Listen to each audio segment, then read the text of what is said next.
Bismillahirrahmanirrahim. Assalamualaikum warahmatullahi wabarakatuh. Waalaikumsalam. Selamat sore, salam sejahtera untuk kita semuanya. Kepada yang saya hormati Mbak Kirana, penyiar Radio Mahardika FM, Ya. serta para pendengar setia Radio Mahardika FM dimanapun berada. Saya Mukhlis, juru bicara gugus tugas percepatan penanganan COVID-19 Kota Blitar.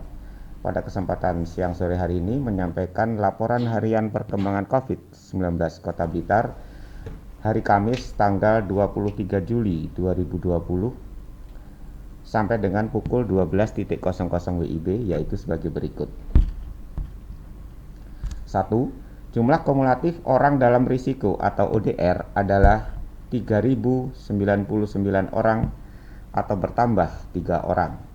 2. Jumlah kumulatif orang tanpa gejala atau OTG adalah 316 orang atau bertambah 11 orang.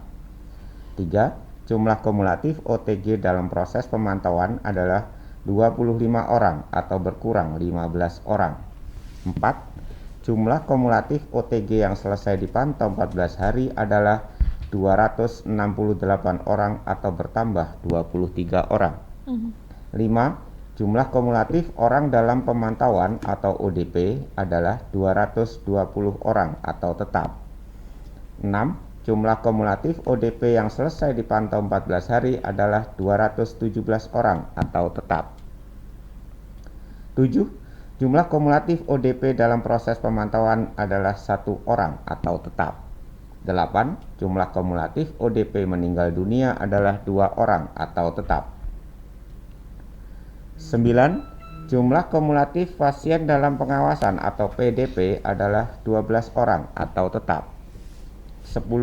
Jumlah kumulatif PDP selesai pengawasan atau sembuh adalah 8 orang atau bertambah 1 orang. 11. Jumlah kumulatif PDP dalam proses pengawasan adalah 1 orang atau berkurang 1 orang. 12. Jumlah kumulatif PDP meninggal dunia adalah 3 orang atau tetap.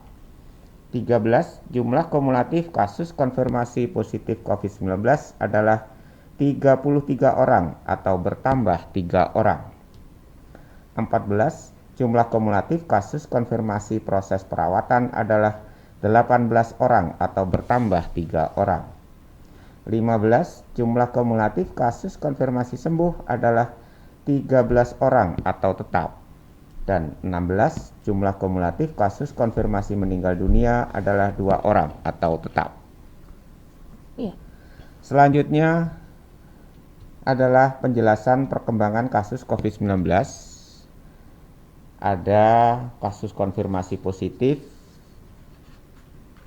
COVID-19 sebanyak 9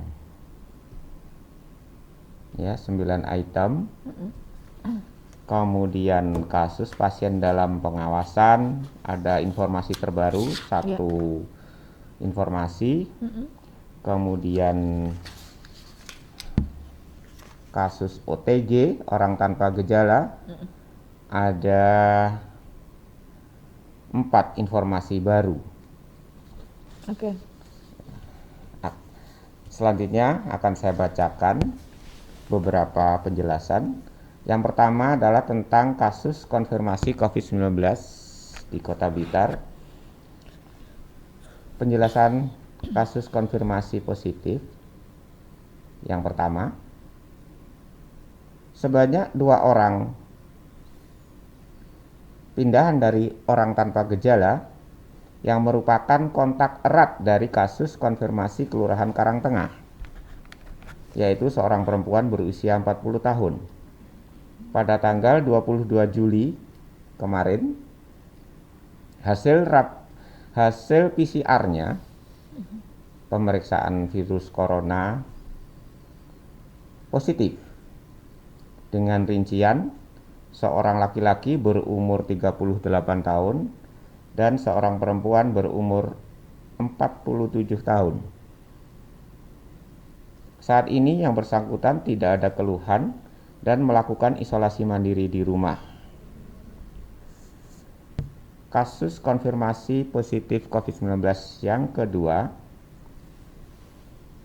yaitu pindahan dari orang tanpa gejala juga.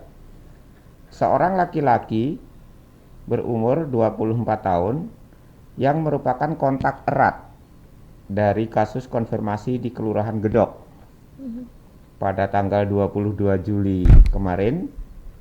Hasil PCR COVID-19-nya adalah positif.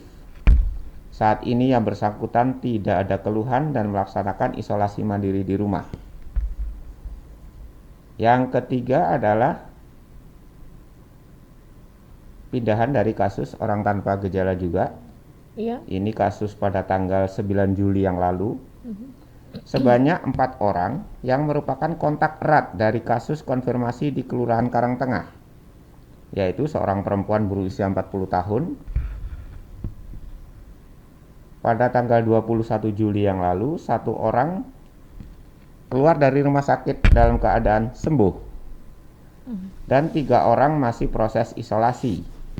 Dengan rincian, 3 orang yang masih dalam proses isolasi. Yang 1 adalah seorang anak laki-laki berumur 11 tahun. Ini melaksanakan isolasi mandiri di rumah. Yang kedua adalah seorang anak perempuan berumur 10 tahun. Ini juga melakukan isolasi mandiri di rumah. Dan yang ketiga adalah seorang laki-laki berumur 22 tahun. Ini melaksanakan isolasi di Rumah Sakit Rujukan COVID-19 Kota Blitar.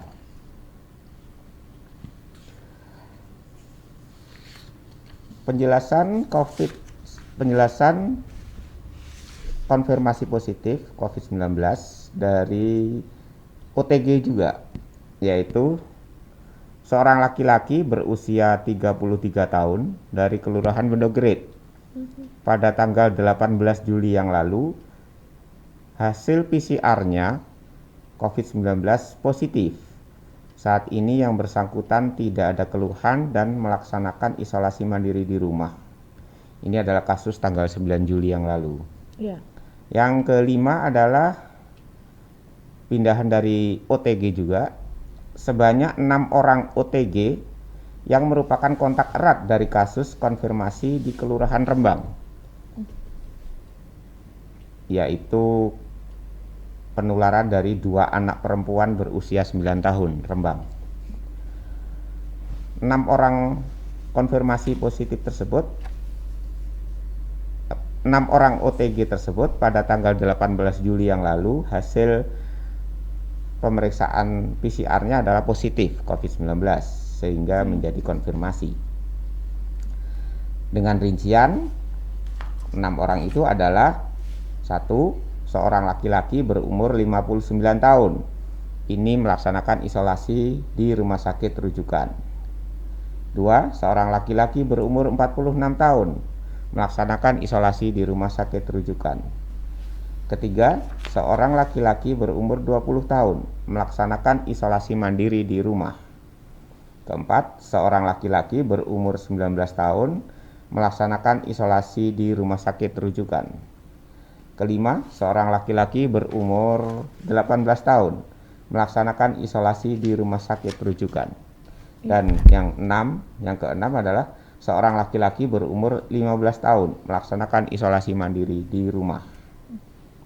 Saat ini keenamnya tidak ada keluhan atau baik-baik saja dan masih melaksanakan isolasi mandiri hingga nanti benar-benar sudah ditentukan sesuai dengan pedoman yang terbaru untuk bisa lepas dari isolasi mandiri atau isolasi di rumah sakit.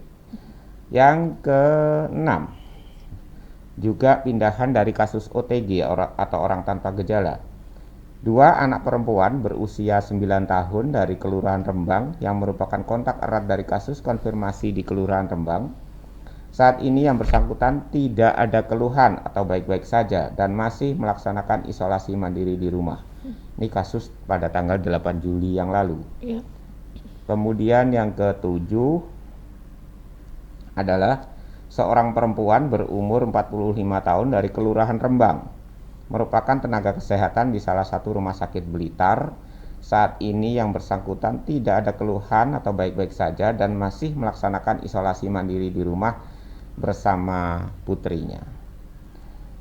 Yang ke-8, seorang laki-laki berumur 57 tahun dari Kelurahan Gedok sebagai ASN di Lumajang. Saat ini yang bersangkutan tidak ada keluhan atau baik-baik saja dan masih melaksanakan isolasi mandiri di rumah di lingkungan Gedok, Kota Blitar. Ini adalah kasus tanggal 17 Juli. Dan yang ke-9 adalah pindahan dari pasien dalam pengawasan atau PDP. Seorang laki-laki berumur 25 tahun dari Kelurahan Karangtengah mempunyai riwayat perjalanan dari Pasuruan pada tanggal 4 Juli yang lalu. Saat ini yang bersangkutan dirawat di Rumah Sakit Rujukan COVID-19 Kota Blitar. Ini adalah kasus tanggal 6 Juli yang lalu. Informasi baru berikutnya adalah kasus PDP atau pasien dalam pengawasan, yaitu seorang laki-laki berumur 59 tahun dari Kelurahan Kepanjen Kidul yang mengeluhkan batuk, pilek pada atau sejak bulan Maret dan sedikit demam. Yang bersangkutan kontak dengan anaknya yang memiliki riwayat perjalanan dari Surabaya pada tanggal 6 Juli yang lalu. Kemudian pada tanggal 22 Juli hasil PCR-nya adalah negatif dan masih tetap melaksanakan protokol kesehatan untuk selanjutnya bisa ditunggu sampai kemudian betul-betul sehat atau sembuh. Ini adalah kasus tanggal 14 Juli. Kemudian kami bisa sampaikan penjelasan tentang kasus orang tanpa gejala atau OTG. Baik. Ada beberapa informasi tentang OTG atau orang tanpa gejala. Yang pertama adalah sebanyak 9 orang OTG yang merupakan kontak erat dari kasus konfirmasi di Kelurahan Karangtengah, yaitu seorang laki-laki berumur 38 tahun dan seorang perempuan berumur 47 tahun. Jadi di Karangtengah ada seorang laki-laki positif 38 tahun usianya dan seorang perempuan 47 tahun positif COVID-19. Ini melibatkan kontak erat atau OTG sebanyak 9 orang. Pada tanggal 23 Juli hari ini telah dilakukan pengambilan spesimen swab tenggorokan dan hidungnya, dan saat ini yang bersangkutan melaksanakan isolasi mandiri di rumah. OTG yang kedua, berita OTG yang kedua adalah sebanyak 2 orang dari Kelurahan Sananwetan yang merupakan kontak erat kasus konfirmasi dari Kabupaten Blitar. Pada tanggal 23 Juli hari ini dilakukan pengambilan spesimen swab tenggorokan dan hidungnya. Saat ini yang bersangkutan melaksanakan isolasi mandiri. OTG yang ketiga, informasi barunya adalah sebanyak 25 orang OTG yang merupakan kontak erat dari kasus konfirmasi Kelurahan Karangtengah, yaitu kasus konfirmasinya adalah seorang perempuan berusia 40 tahun. Pada tanggal 22 Juli kemarin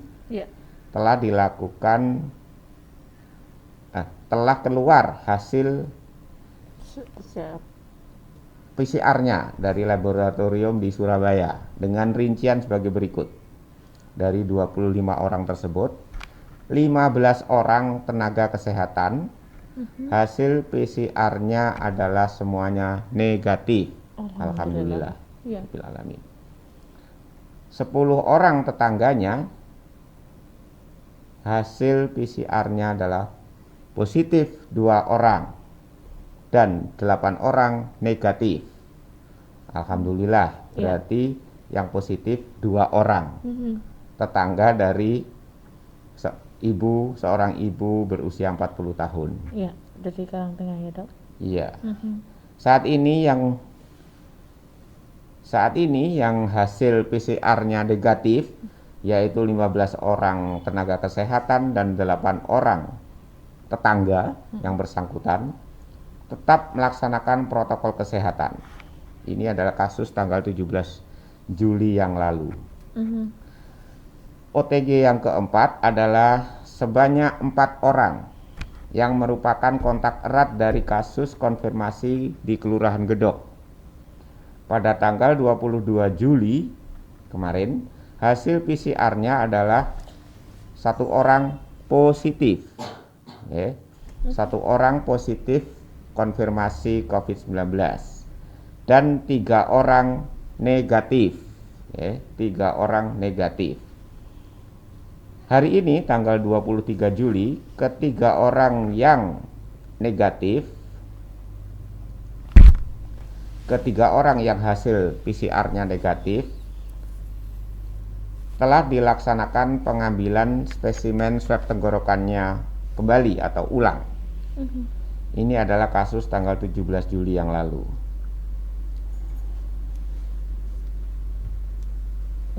Kami kira demikian informasi-informasi baru yang telah kita dapatkan dari hasil tracing dan testing teman-teman kita dari Dinas Kesehatan bersama Puskesmas. Iya, baik.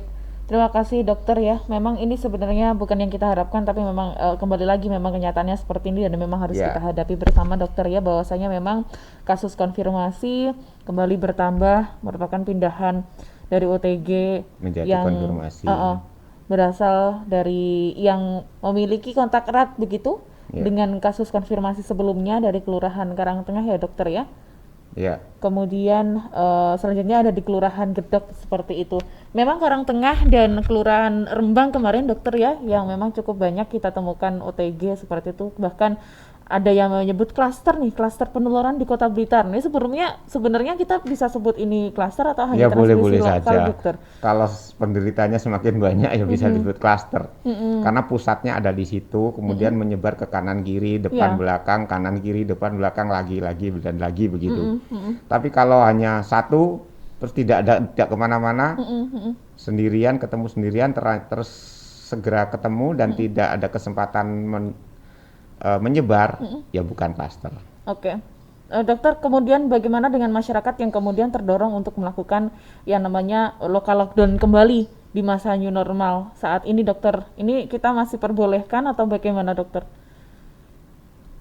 Ya, istilah lockdown itu sebetulnya kan ada yang menetapkan, yaitu pemerintah yang sah atau menetapkan dengan resmi. Jadi kalau kita awam maupun siapa saja kemudian mengambil istilah lockdown, ya itu tentunya perlu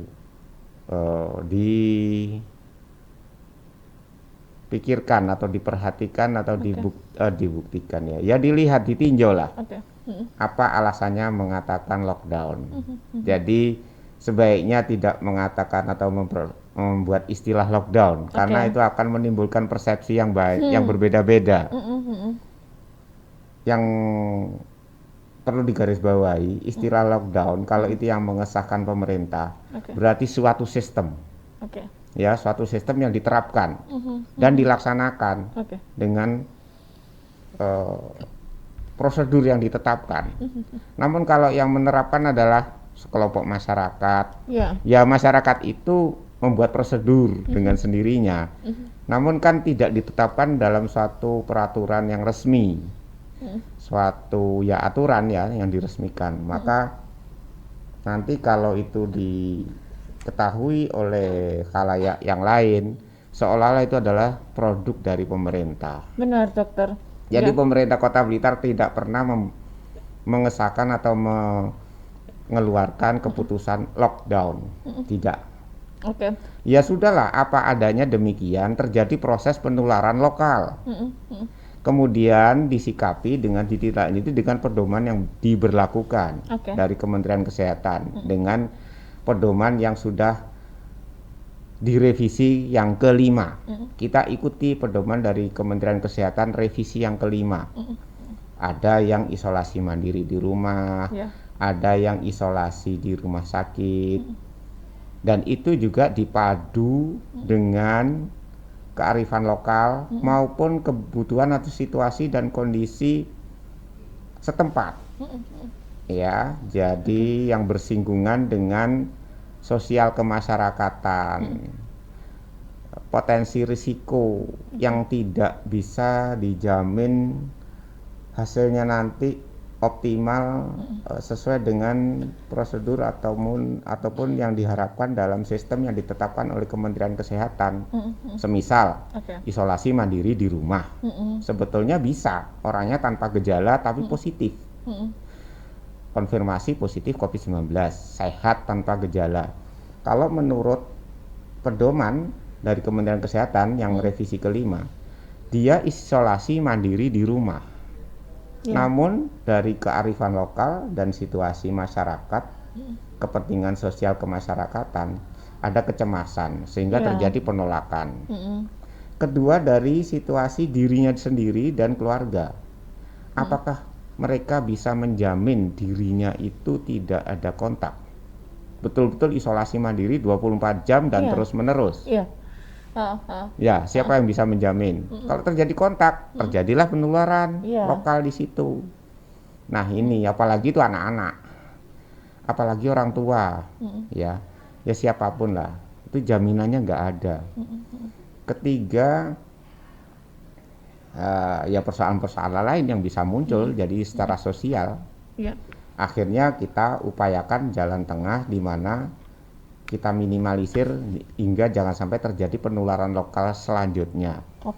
Ada kita upayakan isolasi di sebelum rumah sakit. Nah, ini hari ini kita upayakan semisal ada rumah isolasi di kelurahan-kelurahan tertentu, ya. Atau kemudian kita upayakan seperti dulu kalau ODR, ini kan konfirmasi beda dengan ODR ya. Konfirmasi ini orang dengan konfirmasi positif namun tanpa gejala, sehat. Nah, itu kalau tidak bisa di rumah isolasi mandiri ya di rumah sakit. Namun rumah sakit kita kan bisa berisiko penuh. Sedangkan yang konfirmasi positif dengan gejala baik ringan, sedang, apalagi berat, kan ya harus diperhatikan, lebih diperhatikan lagi. Itu yang menjadi beban pemikiran pemerintah Kota Blitar. Jadi memang meminimalisir persoalan-persoalan di tengah masyarakat tadi dengan itu tadi ya dokter ya, kita tengah menyiapkan yang namanya rumah isolasi.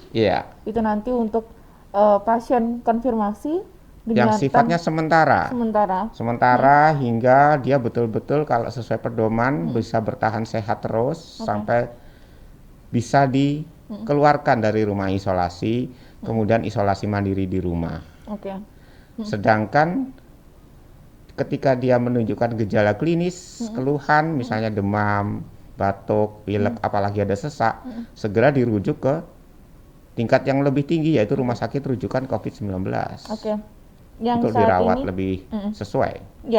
OTG yang saat ini kan pasien konfirmasi banyak nih dokter yang melakukan isolasi mandiri di rumah, begitu ya, pastinya dengan pengawasan yang ketat begitu dengan petugas. Nah, ini bagaimana dokter dari tetangga-tetangga sendiri nih ambil sikapnya dokter, karena meskipun mereka sudah isolasi sendiri di rumah, apakah tetangga-tetangga ini juga perlu nih dokter membatasi kegiatan di luar rumah atau bagaimana ini? Namanya isolasi itu berlaku bagi yang sedang terpapar ya di isolasi. Kemudian bagi keluarga maupun warga itu mempertahankan kualitas isolasi itu seutuh-utuhnya, sedisiplin-disiplinnya, sepatuh-patuhnya, sehingga jangan sampai yang kita eman dirinya sendiri yang diisolasi itu sakit. Jadi diberikan makanan, minuman untuk gizinya, jangan kemudian jangan sampai stres, dibuat nyaman. Kemudian dia dibatasi kontaknya dengan orang di sekitarnya, baik itu keluarga maupun tetangga kanan kiri. Jadi jangan ada kontak pertemuan hingga nanti diputuskan oleh petugas kesehatan boleh atau belum. Nah, itu menjaga supaya tidak terjadi penularan lokal. Sebetulnya itu, jadi saling menghargai, saling menghormati dan menyayangi demi kedua belah pihak. Itu bisa kalau memang mau. Kalau mampu, insya Allah mampu. Tetapi kan persepsi, pemahaman masyarakat tentang COVID ini kan tidak seperti petugas kesehatan atau bahkan tidak seperti dokter, ya, sehingga muncul berbagai macam persepsi, bisa bias. Nah, kita nggak mungkin menjelaskan hal-hal yang bias, hal-hal yang beda persepsi ini satu persatu di mana-mana. Akhirnya pemerintah padahal penularan lokal lebih cepat terjadinya, mengambil sikap sudah diamankan aja sebisa-bisanya. Nah, ketika dalam mengamankan ini perlu dialog dengan warga yang dipimpin oleh Bapak Camat, Bapak dan Ramil, Bapak Kapolsek. Nah, itu warga diharapkan bisa membantu, bisa memahami, kemudian lebih mengawal dan menyukseskan upaya ini. Karena mau kemana lagi kalau tidak bersama masyarakat? Petugas kesehatan bukan dewa penyelamat, hanya menjalankan tugas sebagaimana mestinya untuk supaya menemukan sedini mungkin, mengupayakan memberitahu, memberi kabar, memberi motivasi untuk pencegahan. Kemudian untuk pengobatannya sampai sekarang obat belum ditemukan, sehingga pemberdayaan berikutnya adalah mempertahankan yang sehat tetap sehat, yang sakit segera pulih kembali menjadi sehat di rumah sakit. Dan itu juga ada keterbatasan daya tampung yang terbatas. Kalau penularan lebih banyak, otomatis bisa dihitung oleh masyarakat seberapa kuat, seberapa batas kemampuan rumah sakit kita yang ada, yaitu rumah sakit rujukan RSUD Mardiwaluyo. Sedangkan rumah sakit swasta masih belum tentu mampu secara utuh untuk melaksanakan itu. Perlu banyak persiapan-persiapan dan lain sebagainya, sehingga rumah sakit swasta itu juga kalau belum siap, kita nilai juga belum siap, belum sesuai, berisiko tinggi menjadi klaster. Nah, tentu tidak kita harapkan, dokter, ya. Ya, jadi mohon kerjasama yang lebih baik lagi, lebih benar lagi kepada seluruh elemen masyarakat di Kota Blitar. Ayo kita tekan sama-sama risiko penularan lokal COVID-19 di Kota Blitar yang sekarang sudah terjadi. Ayo, pasti bisa kalau ada kemauan. Kalau pengetahuan, ya sudahlah. Ayo baca di referensi, baik di media cetak, elektronik, manapun, bahkan silakan berkonsultasi ke Dinas Kesehatan. Baik, terima kasih dokter, sudah sangat cukup sama-sama, panjang dan lebar tadi penjelasannya untuk masyarakat. Semoga ini kembali membuka kesadaran kita, dokter, ya, bahwasanya semua sekarang ini memiliki peran, dokter, harus untuk memiliki peran memutus penyebaran COVID-19 di Kota Blitar. Kalau masyarakat itu ada yang EGP, aco tak aco, ya tinggal pasrah pada Allah Azza wa Jalla. Ayo untuk Sobat Merdeka kita saling mengajak, ya, kalaupun ada kanan kirinya yang mungkin masih acuh, kita gerakan bersama-sama, kita tekan penyebaran, kita tekan kasus yang ada di Kota Blitar. Dengan hormat lagi sangat kepada masyarakat, kalau bisa menahan diri untuk tidak keluar rumah, jika keluar rumah memang kepentingan, jaga diri baik-baik dan jaga saudara, keluarga maupun warga yang lain juga baik-baik, yaitu dengan melaksanakan protokol kesehatan secara utuh, patuh dan disiplin tinggi dimanapun, kapanpun, dan bersama dengan siapapun selama mungkin. Baik, terima kasih Dokter Muklis kesempatannya untuk sore hari ini. Terima kasih. Salam tangguh, sehat selalu, dokter. Salam tangguh, sehat selalu juga. Assalamualaikum.